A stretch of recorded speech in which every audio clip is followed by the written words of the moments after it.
சிவகங்கை மாவட்டம் காரைக்குடியை அடுத்த கோட்டையூர் பகுதியைச் சேர்ந்த பெரிய கருப்பன் ராணி தம்பதியின் மூத்த மகள் ஐஸ்வர்யா.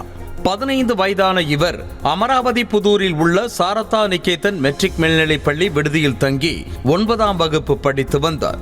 இந்த நிலையில் ஞாயிற்றுக்கிழமை இரவு பள்ளி விடுதியில் இருந்து காம்பவுண்ட் சுவர் ஏறி குதித்து வெளியேறிய ஐஸ்வர்யா தேவக்கோட்டை ரஸ்தா ரயில் நிலையம் அருகில் ரயிலில் அடிபட்டு சடலமாக கிடந்தார். இதனையடுத்து அவருடைய உடலை கைப்பற்றிய ரயில்வே போலீசார் உடற்கூறு ஆய்விற்காக காரைக்குடி அரசு மருத்துவமனைக்கு அனுப்பி வைத்தனர். இதனை அறிந்து மருத்துவமனையில் குவிந்த ஐஸ்வர்யாவின் குடும்பத்தினர் மற்றும் உறவினர்கள் கதறி அழுதனர்.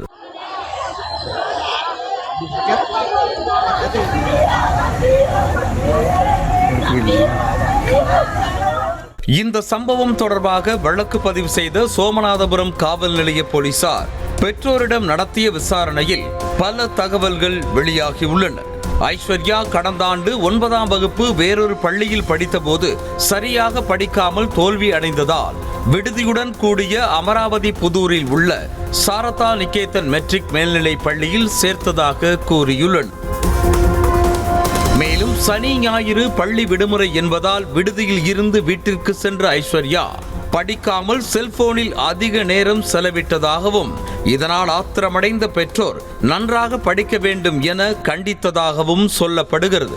பின்னர் ஞாயிற்றுக்கிழமை மாலை ஐஸ்வர்யாவை விடுதிக்கு அழைத்து கொண்டு போய் விட்ட நிலையில் இரவு காம்பவுண்ட் சுவர் ஏறி குதித்து வெளியேறி சென்று விட்டதாக விடுதியில் இருந்து பெற்றோருக்கு தகவல் அளித்ததாக கூறப்படுகிறது.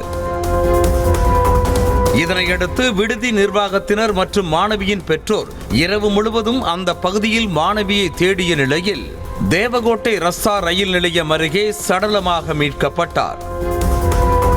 மாணவி நன்றாக படிக்க வேண்டும் என பெற்றோர் கண்டித்ததால் மாணவி மனமுடைந்து தற்கொலை செய்து கொண்டதாக கூறப்படும் நிலையில் இரவு நேரத்தில் மாணவி எதற்காக விடுதியில் இருந்து வெளியேறினார், காம்பவுண்ட் சுவர் ஏறி குதித்து வெளியே சென்றபோது ரயில் மோதி உயிரிழந்தாரா அல்லது தற்கொலை செய்து கொண்டாரா என்ற பல்வேறு கோணங்களில் போலீசார் விசாரணை மேற்கொண்டு வருகின்றனர்.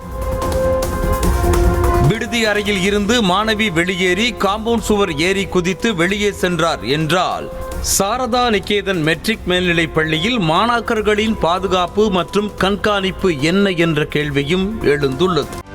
செய்திகளை உடனுக்குடனும் துல்லியமாகவும் தெரிந்து கொள்ள சப்ஸ்கிரைப் பண்ணுங்க.